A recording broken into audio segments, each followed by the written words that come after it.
Hello and welcome to Rolling with Dominion. I'm Will, and with me as always is the digital deviant herself, Sarah. And today we're actually looking at the Dominion app. So we're not actually going to cover any of the game. We're just going to be focusing on the app. Big thanks goes out to Templegate Games, who gave us keys to check out the game. And everything that you see on the screen when we pull from the game is going to come from the Steam version of the game, since we just found that easier to capture. Yes. All right, Sarah. Okay. Let's dig in to the app. All right.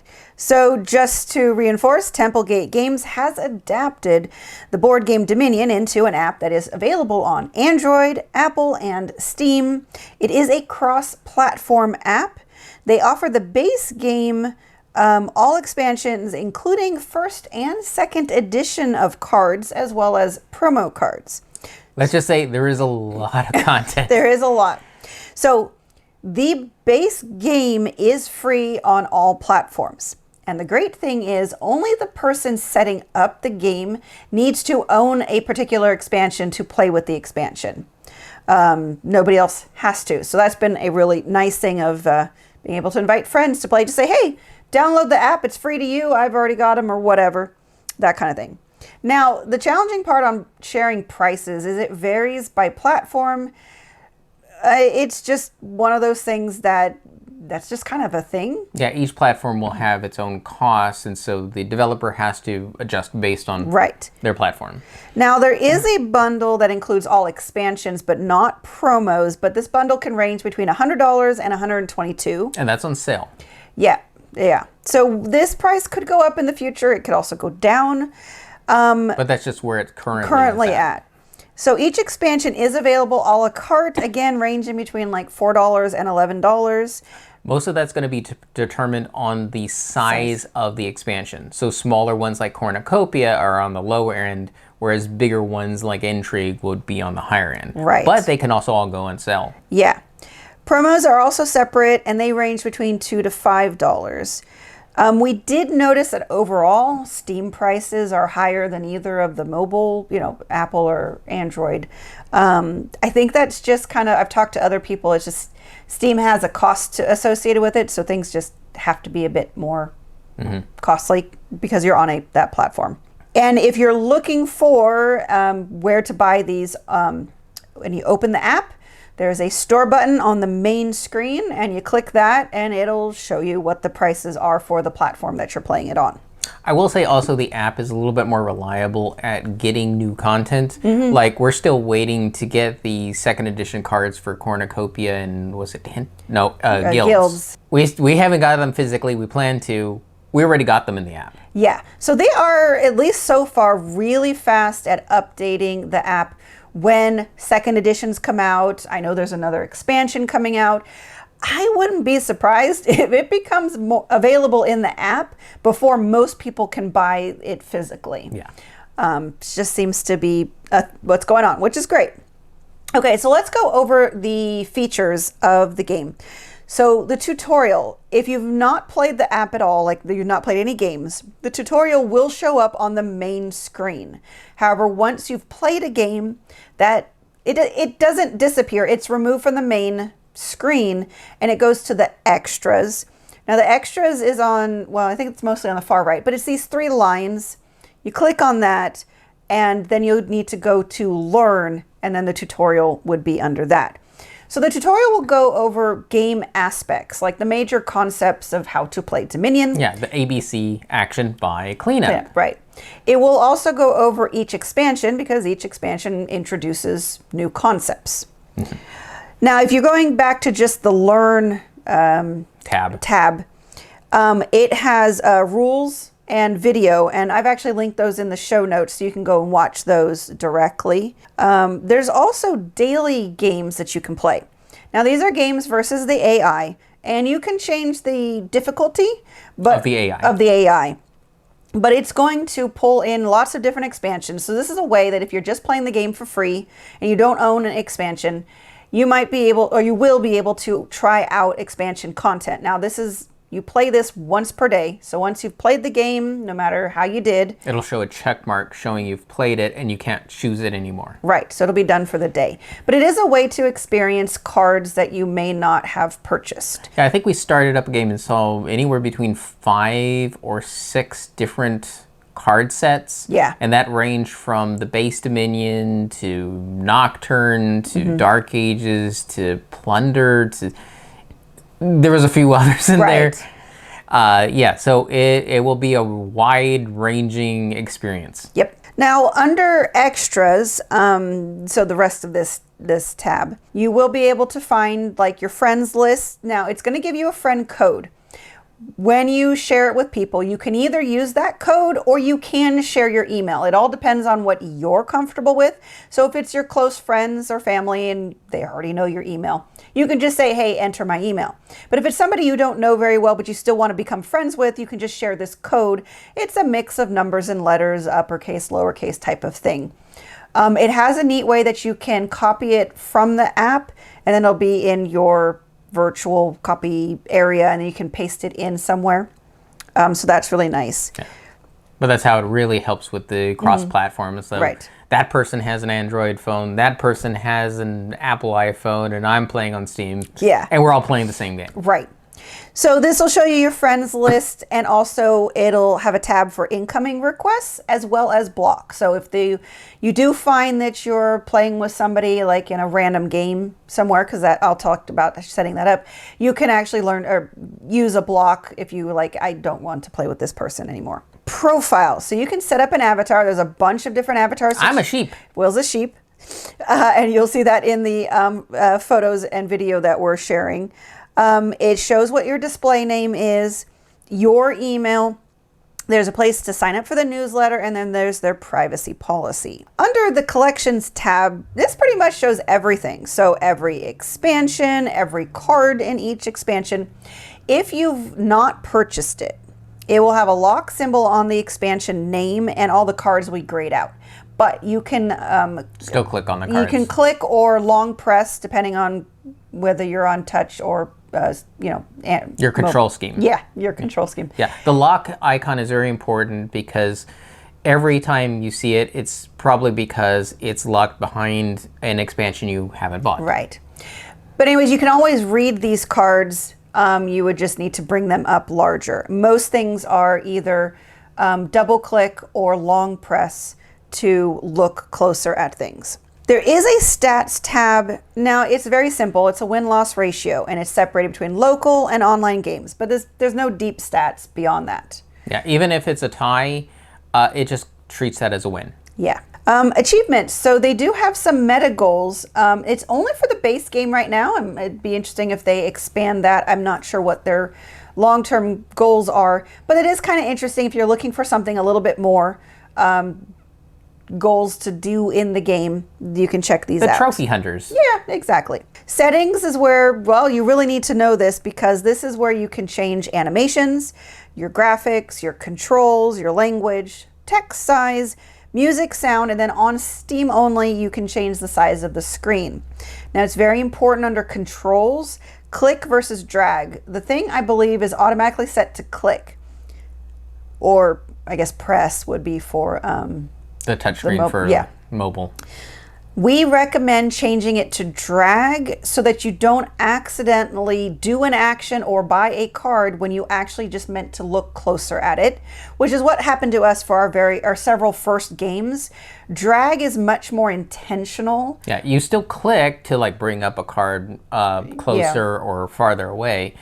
But drag is the intentional, I'm playing this. Or I'm buying this. So unless you're just much better at controls than, well, basically I am, we do recommend changing it out. And if you don't like drag, then you can change it back to click or press. But we found that to be a little tricky.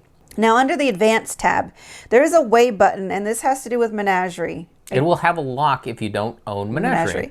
I don't remember exactly what that does. So ways are in Menagerie. It's a card that gets put out, and then I think a certain card gets assigned to that way. That's right. So that card now has either you play the card as is, or you ignore that and treat it as if it was the way card. Right. So I think what this setting does is it adds an icon, if you want, to the card that is a way. And I think like a button or something. Yeah.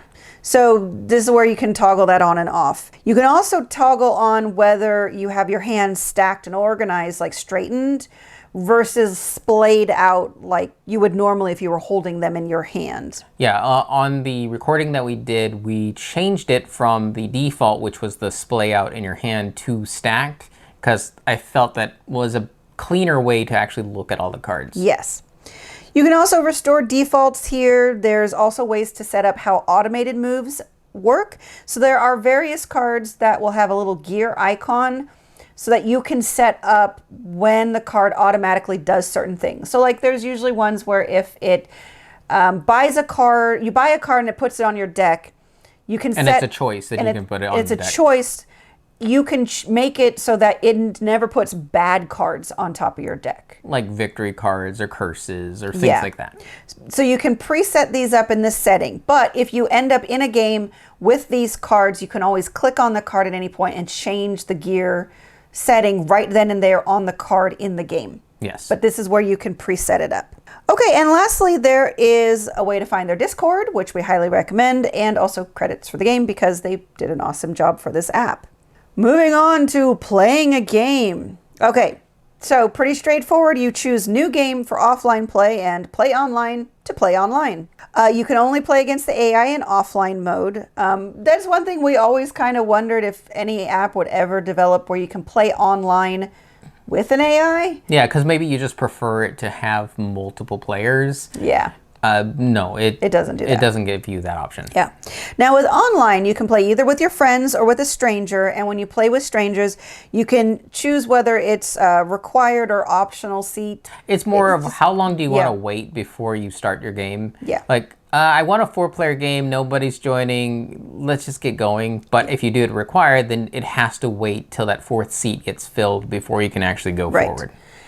If you just have the base game, you can set up for 4-player games. You will need to buy Intrigue to play 5 or 6 players. Which is how it was actually set up in the actual real-life game. Yes. I'm not sure Intrigue does that anymore. No, not anymore. Yes. The original version of Intrigue had a whole second set of cards. Yes. And you'll see that a lot with things like if you want to force it to have platinum in colonies. Well, you need... prosperity. Yeah. Or if you want to start the game with shelters, well, you need to have Dark Ages. Yes. So anytime... But it's neat now when you have those expansions, those options can be used in games that don't use prosperity or Dark Ages. So that's really cool that they... Or Intrigue in or this Intrigue case. in that case, yes. When you get to the Kingdom tab, this is where you're going to choose the Kingdom cards as well as your preferences. So you can... If you want to pick expansions, you're going to click on the word expansion. This was not the most intuitive when we first started playing. But you click the word expansion, and you can select the ones you want, or there's an enable all button, so it'll select all of them. But if you hit that again, then it will unselect all of them. So that's how you can move through different choices there. Once you've picked your expansions, to the right of it, the word expansions has a blue plus symbol. You click on that and it's going to expand with these various preference choices. So you can specify specific cards, like a single card. So you'll go through the cards in the expansion and you can pick them out. If you want to pick one of the recommended sets or choose a set you've created, you're going to click on the row of cards icon that's just to the right of the single card. And then you can go through the long lists of preset cards lists. And if you're not entirely sure based on the icons, like what is that expansion, you can right click or long press if you have that scheme, and it will tell you these are the expansions that it stands for. And oddly, if you're looking to play the expansion just by itself, it's not at the beginning of the list. You'll have to probably go several pages in. So you'll need to know obviously what that icon is. Like Renaissance is a paintbrush. So I think it's like on the 5th or 6th page, I finally found the ones that were just for Renaissance. Yeah, and the reason why it's done that way is because it's all listed by publishing date. So Dominion, being the base game, came out first. That's why it's on the top. Whereas something like Adventures came out way later, even though it's alphabetically before Dominion, it's going to be near the end of the list because it's one of the later expansions. Correct. So also there'll be a save icon, which is, for us oldies, it's the floppy disk. That will allow you to save cards you've picked as a my set, and so that you'll be able to play with it again. Now, the preferences is the icon that looks like 3 sliders. And these are various traits for the card, such as do you want to play with platinum, or do you want to make sure that it includes a +2 actions, or card drawing, or whether you want to do attacks or not attacks. And if you do attacks, do you have to have a defense card? So there's a lot of varieties of what you want it to be to customize your experience. Yeah. The strictness tab. So this is also more settings on what's possible during the game, like whether you can see what's in your deck or discard, whether you can even do an undo, how long your log is, whether your score is visible. I think we generally went with, what was it called? Standard? Yeah, standard. Standard. But there are a variety. You can custom set up. Right. The other thing here is you have to right click or long press on the words for it to pop up to tell you what it is.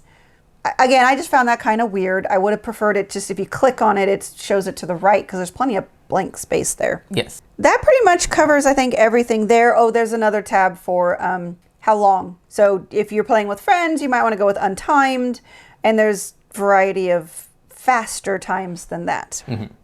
So if you go into online, there's also more options here. You can do matchmake, where it's just quick play. You can only change a few settings. I want to play now. Yeah, it's async enrollment. The lobby will allow you to see existing created games that other people created, so you can join one of them. Private, this allows you to set up a game with a code, which is very interesting. So it allows you to play with people that are not your friends, because maybe you just want to play a one-time game with, I don't know, somebody you met at a convention, but yeah.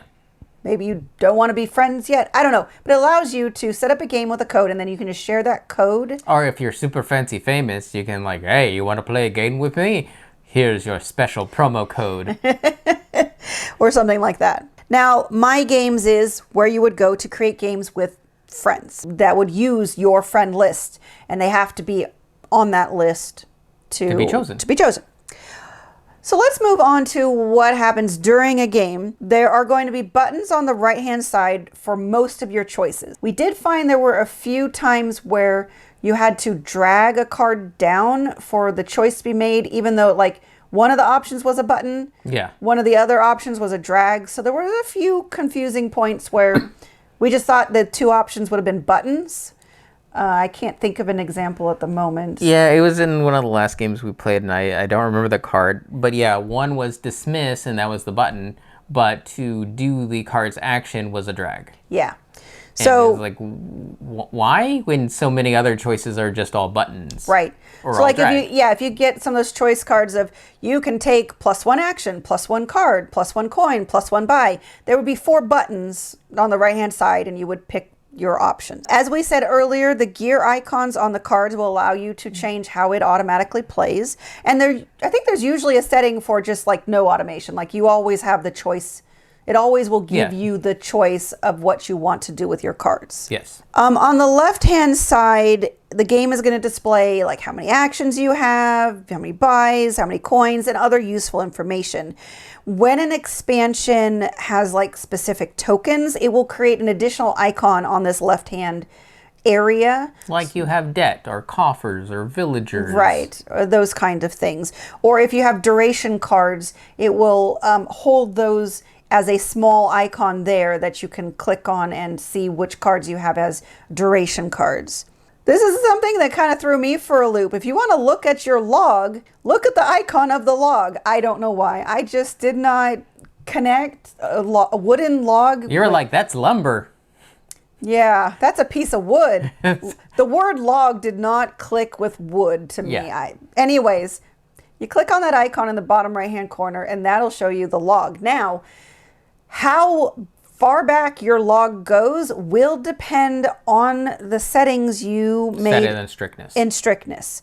Because some of them will only go back like a turn. Some of them will go back to the beginning of the game. It all depends on what you've set it at.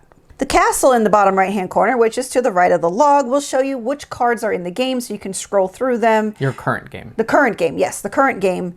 You can scroll through them, click on them, or whatever, long press to make them larger. Now you can do that on the cards out there, but if you do it through the castle, then you can make sure that you're not accidentally playing or buying a card. Yeah. Kind of thing. This allows you to look closer with and know that you're not going to make any gameplay mistakes. Very helpful if you're doing the whole touch screen and not Yes. the click and drag just because you prefer that way. Yeah. Definitely recommend that. Right. Another really nice feature that just kind of automatically happens is when you start to have a lot of the same cards in your play area, it's just going to stack them all. What you'll see is, I believe it's in the lower right corner, is a number. So that's to show you how many copies are in that stack. So that keeps your play area very nice and clean. You'll see it right from the beginning with like multiple coppers. Yes, Well, exactly. They're all there. They're all there. All right, moving on, we wanted to talk about some of the nice accessibility features of this game that we just really want to highlight. And I know we've said it several times already, but that click versus drag really makes it nice so that you don't have to ask for undos, especially if you are playing with gamers who are more competitive and don't allow undos. Yes. The last thing you want is a misclick. Is, big clumsy thumbs being your downfall. Right. And even when I drag, there are times where I drag it, but I don't drag it far enough, and then it snaps back in place. So you really have to drag it down into the middle of the play area for it to happen. Your safety net. It's a safety net. That's true. Yes. The other thing is text size. Obviously, when I'm playing on Steam, not a big deal. Text size is fine because I got a large monitor. When I'm on my iPad, it is nice that I can enlarge the text. I'm not even sure I'd want to play this on my phone, but if you're on a phone and you need the text larger, or any platform, honestly, you can change the text size.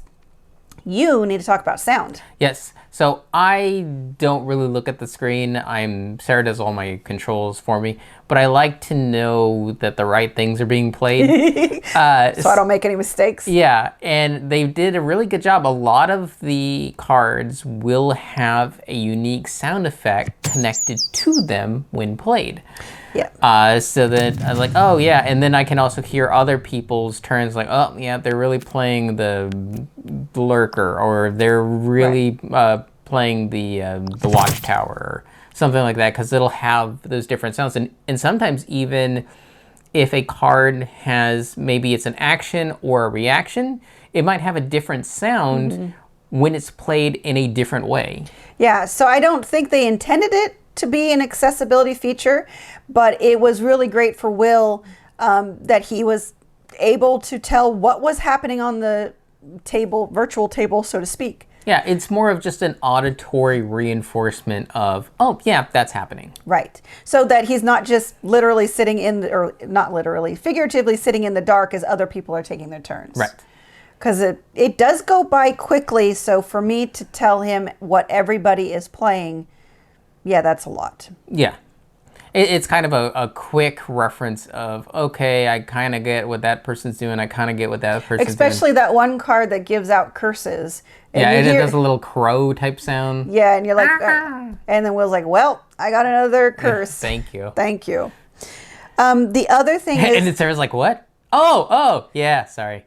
Because I'm just playing, and I'm like, oh, yeah, sorry, you got another curse. Yeah, because I don't expect her to narrate her entire turn while she's playing. Yeah. Also, this is accessibility, is if you are playing with people a little more open-minded, you can enable undos. You can enable it just completely undo, or you can allow the approval undo, which I believe you only get 3 of those per game. So there's even a limit on You can have a few undos because, yeah, you make mistakes. And for us, when we were playing Dominion on the physical table, we do that all the time. Like, we start to play things and we're like, wait, I didn't play that in the right order. Let me take that back up. So having it in the virtual, space is really nice. We've talked about tooltip, right click or long press. So for example, if you're trying to figure out what the various strictnesses do, you can do that. And lastly, if you're having issues with anything, go to their Discord and search for an answer. I can't remember what it was. The last thing you mentioned, we were just like, what is the standard strictness? What is the friendly? It doesn't tell me. And like, well, yeah, the Discord. So Sarah goes on there, checks. Someone asked the question, got the answer. It's like, oh, right click or long press. Right. So, I mean, if you just want to ask the question without researching, you can. I just recommend for Discord etiquette, go to the appropriate subform, which is like help. And there's a search feature in the upper right-hand corner. Just type in whatever you have a question about, and you can look through what people have posted. And if you don't find your answer, then yes, ask your question. Yeah. But it's just, it would be faster if it had already been answered for you to just find it that way than to post the question anew and wait for someone to answer it. All right, let's lastly go over our opinion of this app. Well, first we have to say we got it all for free. Yeah, that was a free 99. Free 99 is nice. Super awesome. Nice. However, if we were going to buy it, we would have bought it all for one of our accounts, since it just takes one account to start the game. Yes. We felt that it was worth the purchase at the $100 to $122 to buy it all. So we would have done that. Wouldn't have bought it for both accounts. Right. But would have bought it for one of our accounts. And I think you would have preferred probably the Steam. Yeah, so I would have paid the higher price for Steam because it is just easier. Well, to and set up. it also fits the way we typically play. Right. Well, one, I've set up Steam to be Will's account, and I've set my iPad up here to be my account. So when we play with our friends on iGame night, well, that's how we're playing. Yeah, but I can definitely see a lot of people, I'm always on the go. Right. They might just have to pick the mobile app as their primary. Yeah, which is fine. Now, people are saying this is expensive. Yes, it is. But then again, it has a lot more content than most other games right from the launch.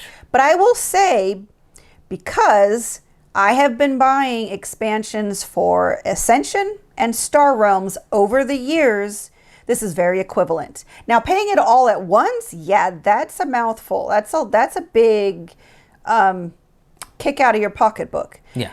Which is why we recommend that if you really can't afford it all at once, don't. Just buy the expansions over time. Just buy the expansions you like. I mean, I know there's people out there like, well, I'm never playing, what's the one with potions?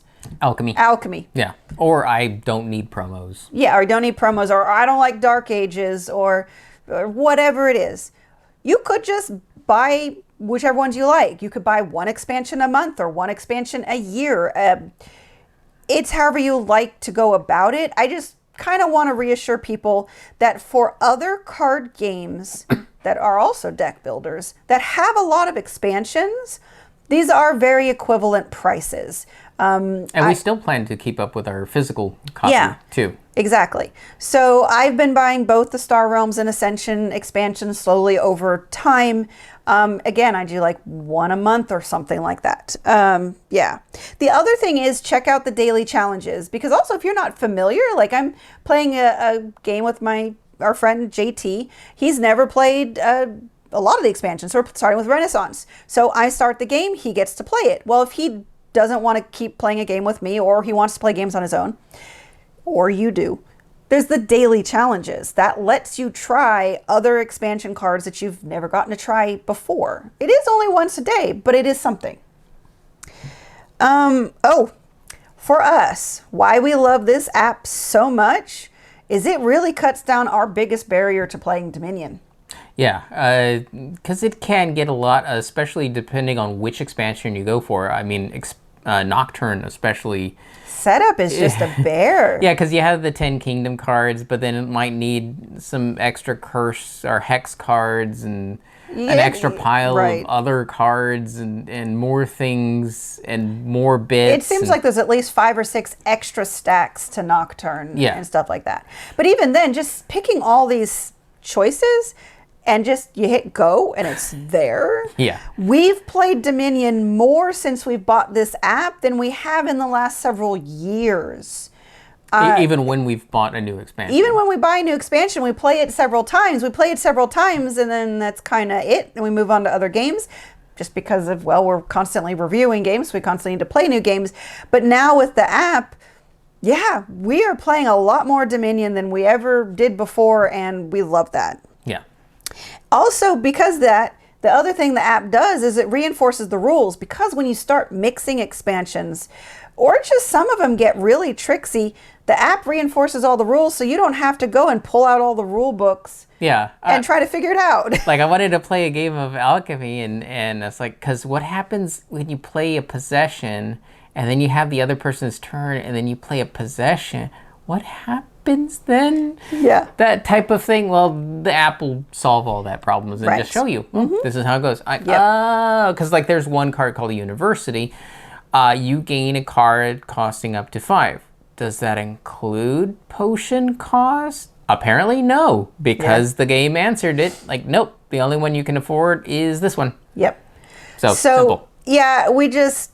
Or you just don't trust that other person you're playing. So this is one of those things that we have really embraced a lot of digital conversions of board games because it speeds up setup and it reduces the rules overhead. And this has just been a fantastic app. I will say there are still bugs. Don't give up on the app though. Use Discord, report it. Go ahead. We actually ran into one where we were trying to set up a game just using Plunder. And every time we use the random setup, it's like, why is there like base cards mixed because in? we were choosing, like, we want to have cards that have a +2 action, and we want cards that have a +buy. Yeah. We were picking these options, like, we want these things in there. But even some of the base cards still didn't have those options. Right. So it's like, what's going on? So went in, looked, and like, yep, it's a known bug. In the next build... No, it wasn't a known bug. It wasn't a known bug? No, it was a... Oh, we forgot to code the plunder traits. cards with the traits. Yeah, it's going to be in the next build. Right. So I was the first to report it. As far as I could tell, they confirmed that that was a problem and that it would get updated. So I also know that there's been people talking around that the hard AI is broken. Well, if you come across something that you think is broken, report it so that they can fix it, because they are actively working on fixing this app because it is so complex. There are a lot of things that they weren't able to catch, but not enough that I feel are like app breaking. Believe me, we play a lot of video games that come out and we're like, why did this come out? Because it's not finished. Hey, look, I'm floating. I'm not floating. even I just touching walked the through a wall. No, Yeah. This is a very good app that has a few minor bugs still to be worked out. So just, if you come across something that doesn't seem right, yeah, it's probably a bug. Just report it, but don't give up on the app. It's I kind of expect it with hundreds and hundreds and hundreds of cards. Yeah, kind of, because the card interactions are just so complex. Yeah. All right, I think that's it then, Will. All right. Now, I do want to talk about the pedigree of the company, Templegate Games. They're the same ones that did Race for the Galaxy? Yeah, Race for the Galaxy, Roll for the Galaxy. Yeah, which is like some of the preferred ways for some people who play that. Is like, okay, I'm not going back to the giving game. Oh, yeah, Race for the Galaxy app is the app, or it's on Board Game Arena now. But digital Race for the Galaxy is the only way I will play that game. Yeah. It's just so much rules overhead with the iconography and the fact that you can just, again, click on the card and it brings it all up in plain English instead of their gobbledygook iconography. Yes. It's just fantastic. So yes, Templegate Games makes some really great board game app implementations. So highly recommend this and their other ones, and always looking forward to what they come out with next. Yes. So again, big thanks to Templegate Games for letting us review this. And we've been Rolling with Review. And Dominions. If you have any questions, comments, or concerns, you can reach out to us on the various social media platforms at Rolling with Two, that's TWO. We're on Blue Sky, Facebook, Twitter, and Instagram. For Discord, we have a channel on Tabletop Express. Check the show notes for the invite link. If you have time, check out the other content Nanaman has found for you, because remember, he's rolling with you.